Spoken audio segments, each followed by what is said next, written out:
आर्यभट्ट के मर्यादा पुरुषोत्तम भगवान श्री राम की जन्मस्थली और अमृत की नदी मां गंगा के तट से इस पृथ्वी धरातल पर विद्यमान सभी सजीवों में ज्ञान को प्रज्वलित करने वाली मां सरस्वती के कमल चरणों में कोट कोट सा प्रणाम करते हैं।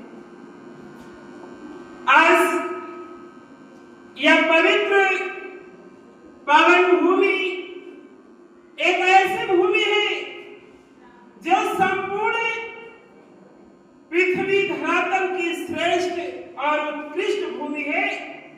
इस भूमि पर जब भी जो भी व्यक्ति अपने पराकाष्ठा और अनैतिकता को पार करके इसकी पवित्रता पर आज पहुंचाने की कोशिश किया है, ये पवित्र धरा अपने इसी आश्रम में ऐसी प्रतिभा और ज्ञान को प्रज्वलित कर दिया है जिसने अपने प्रबल असीम दिव्य शक्तियों के बल पर उसे पराजित किया है।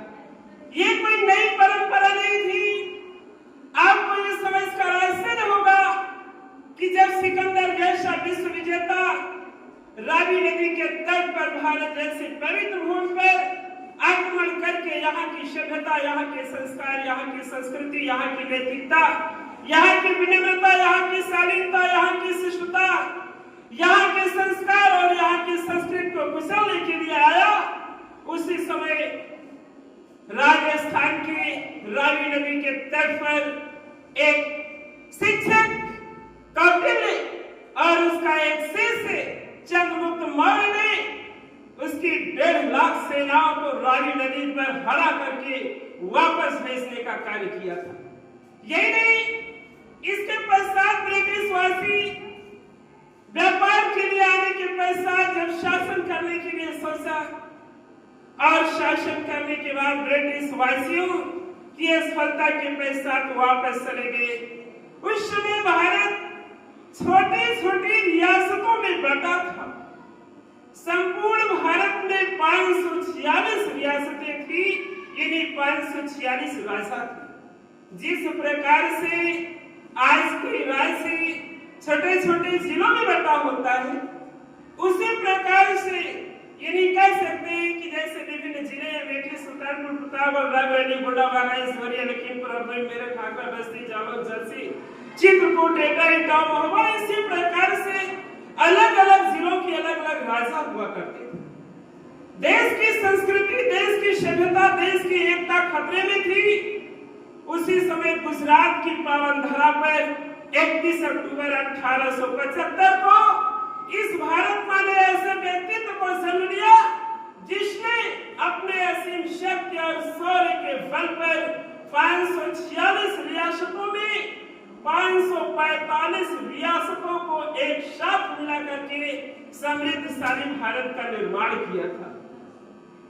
डॉक्टर सरदार वल्लभ भाई पटेल ऐसे व्यक्तित्व थे जो आजादी के पश्चात प्रत्येक राजाओं के पास गए और एक हाथ में सेब लिया और एक हाथ में एक स्टिक लिया और बोला, महाराजा आप मेरे साथ आना चाहते हैं तो सेब ले लीजिए और अगर नहीं तो आप लाठियों का प्रहार आप पर होगा।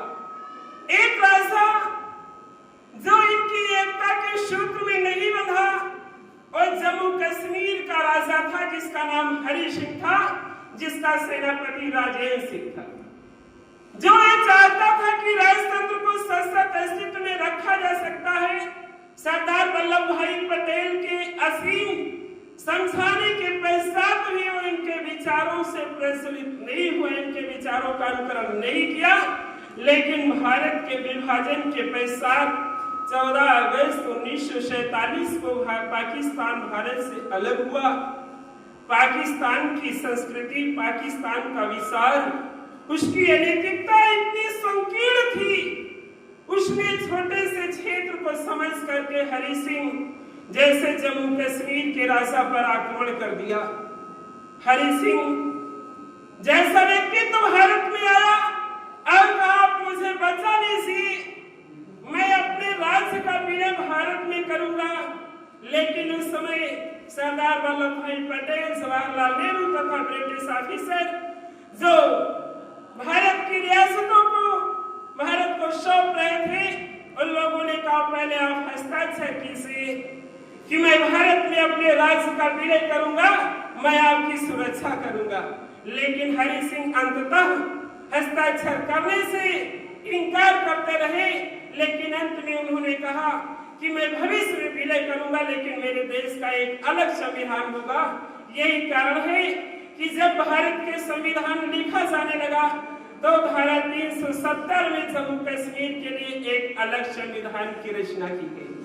सोचिए, आज परिवार को जोड़ना, सदस्य को जोड़ना साधारण सी बात नहीं होती, लेकिन वो व्यक्ति तो जिसने 546 रियासतों को जोड़ करके समृद्धशाली भारत की स्थापना किया, ये उसका विचार यही था, कर्तव्य और साहस के बल पर जग में सब कुछ मिलता है, कर्तव्य और साहस के बल पर जग में सब कुछ मिलता है, लड़ता है जो तूफानों से, लड़ता है जो तूफानों से, दिया उसी का जलता है। मैं बहुत ज्यादा सिर्फ इतना ही कहना चाहता हूँ, देश आपका है, पवित्र धरा अब आपके हवाले है। देश का हर शहीद जब शहीद होने लगा तो केवल एक शब्द ये कहा था, कर चले फिदा हम जान तन साथियों, अब तेरे हवाले वतन साथियों।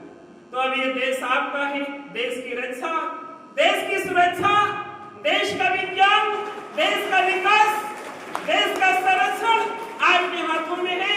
आशा करेंगे कि आप देश के भविष्य में इस देश की गौरवशाली परंपरा को सच सच बनाए रखेंगे।